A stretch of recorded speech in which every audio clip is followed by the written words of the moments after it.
personally, hindi pa ako nag-isip tungkol sa pera na itatago. Lahat ng pera meron ako, inininegosyo ko. Lahat ng pera meron ako, ini-invest ko simula pa nung bata ako. I've never tried to keep money in the bank. Pero actually, may konti rin nakatago sa bangko, yung pangbili ng gamot at pang matrikula ng mga anak ko. Yun lang. Pero the rest of the money are being used to invest, to create opportunity, to create jobs, and to do many things for everybody. Alam mo, ang problema sa mga kababayan natin, tingnan mo, kahit nakatira lang sa barong-barong, gusto nila branded yung mga damit nila. Yung sapatos nila, o yung bag nila, branded, may dala pang asong maliliit. Inuuna kasi lagi ang garbo eh.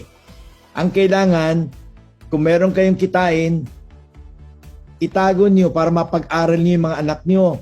Kailangan itago niyo yung pera para pangbili ng gamot pagka magkasakit kayo. Kailangan itago mo para, in short, prepared for the future. Hindi yung lahat ng dumating na pera ay binibili niyo ng branded o nagsishopping kayo sa mall, shopping mall non-stop every day.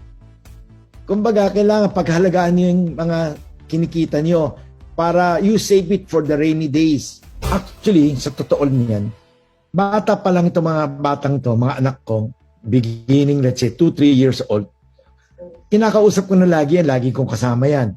Lagi ko sinasabi, tingnan mo yung mga anak ko, wala kang marinig sa buong Maynila o buong Pilipinas na nagyayabang sila. O meron ba kayo nabalita na nag-no parking sila o nakipagsigawan sila sa waiter o sa police?